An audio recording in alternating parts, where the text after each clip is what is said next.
안녕하세요. 시니어 전성시대입니다.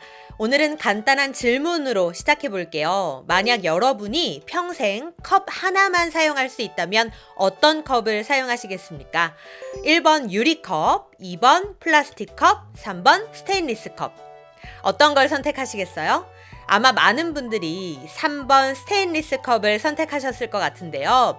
깨지지도 않고 오랫동안 변하지도 않고 또 안전하니까 이런 이유들로 스테인리스를 사용하게 됩니다. 스테인리스의 정식 명칭은 스테인리스 스틸입니다. 스테인리스 스틸의 단어를 보면 스테인 녹이란 뜻이고요. 리스 없다, 스틸 철의 합성어로 말 그대로 녹이 슬지 않는 철을 의미합니다. 그만큼 내구성이 뛰어나고 또 인체에 해를 주지 않는 성분이라고 볼 수 있죠. 그래서 안전하게 오래 쓰려는 목적으로 스테인리스를 많이 구매하는데요. 제가 얼마 전 김치 담글 때 사용하는 고무대야 이야기 드리면서 고무대야보다는 스테인리스를 사용하시는 게 더 안전하다는 말씀도 드렸었습니다. 그런데 스테인리스도 이렇게 사용하면 우리 가족 건강에 아주 치명적일 수 있다고 합니다. 발암물질이 나온다고 하는데요. 스테인리스가 왜 위험한지 또 어떻게 사용해야 안전한지까지 오늘 확실하게 알려드리도록 하겠습니다. 아참! 구독, 좋아요, 알림 설정 잊지 마세요.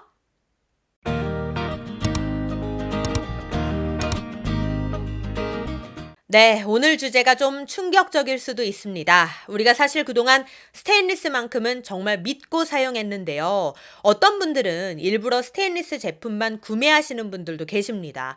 또 이미 우리 주변에 많이 사용되고 있어서 이것마저 몸에 좋지 않다고 하면 우린 이제 뭘 믿고 사용해야 하나 허탈감마저 듭니다.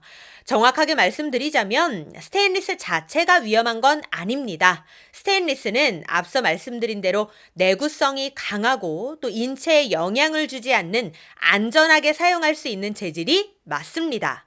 그런데 문제는 엉뚱한 곳에 있었어요. 여러분 매장에 가서 스테인리스 제품을 보면 딱 드는 생각이 뭔가요? 참 매끈하고 반짝반짝 빛나는구나. 이런 생각 들지 않으세요? 너무나 깨끗하고 또 깔끔해 보이죠?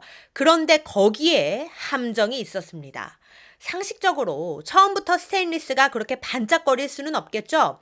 그렇게 반짝거리고 매끈하게 보이게 하기 위해 따로 처리를 하는 겁니다.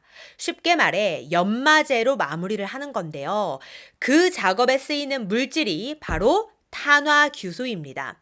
영어로는 실리콘 카바이드라고 부르는데요. 이 탄화규소가 마지막에 스테인리스를 다듬고 또 광택을 내는 데 사용되는 연마제인 겁니다.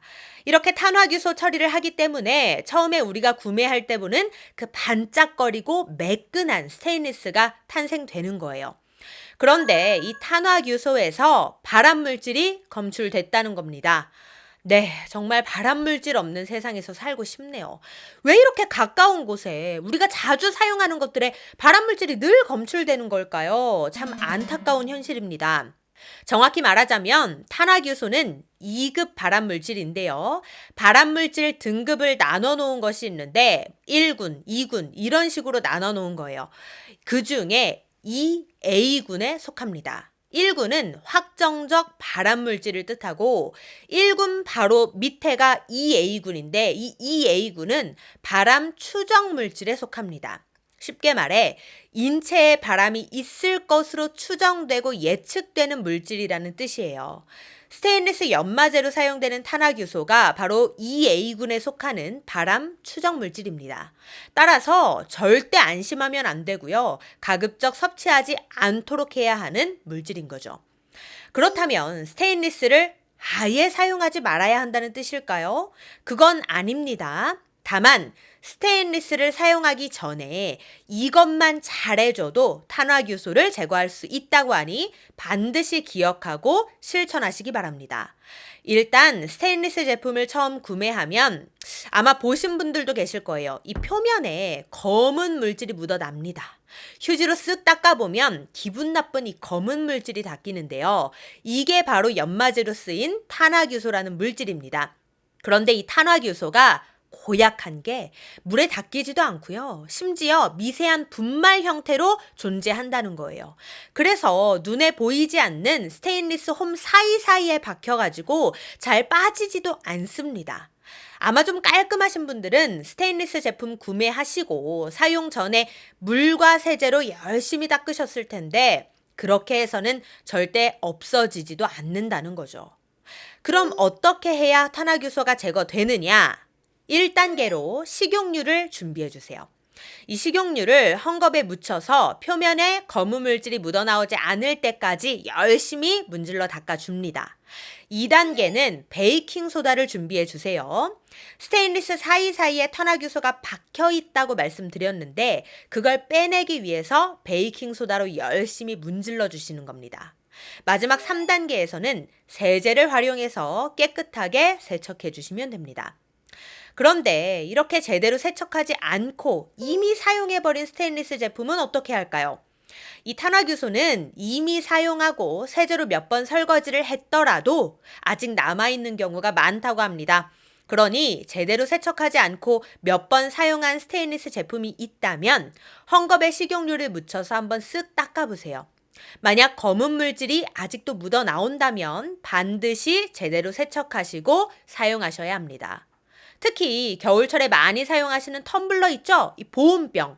여기에도 검은 물질이 많이 묻어 나오더라고요. 꼭 사용하시기 전에 다시 한번 세척하시고 사용하시기 바랍니다. 저 같은 경우는 얼마 전에 커피포트 전기주전자를 구매했는데요. 와, 이거 검은 물질이 정말 많이 묻어 나왔습니다. 그런데 이게 주전자이다 보니까 구석구석 손을 넣어서 세척하는 게 쉬운 일이 아니더라고요. 그래서 세척을 하는데도 이게 진짜 제대로 닦이는 건가? 의문점이 생기긴 했습니다. 이럴 필요 없이 애초에 만약에 업체에서 세척을 해서 나온다면 얼마나 좋을까요?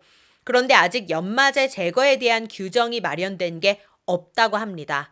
그래서 업체에서 연마제를 제거하지 않는 것은 물론이고 고객 안내 문구조차 표기하지 않은 업체가 많다는 게 현실입니다. 결국 구매한 소비자가 알아서 직접 확실하게 세척하는 수밖에는 없는 상황인 거죠. 탄화효소가 바람 추정 물질인 만큼 관련 규정이 확실하게 생겼으면 좋겠네요. 네, 오늘은 스테인리스 발암물질에 대한 정보 함께 공유해 드렸는데요. 스테인리스는 우리 생활에 꼭 필요한 만큼 우리 가족의 건강과 안전을 위해서 사용 전 확실하게 세척하시고 사용하시기 바랍니다. 자, 그럼 오늘 내용도 도움이 되셨다면 구독, 좋아요, 알림 설정 부탁드리고요. 저는 다음에도 좋은 정보로 다시 찾아뵙도록 하겠습니다. 감사합니다.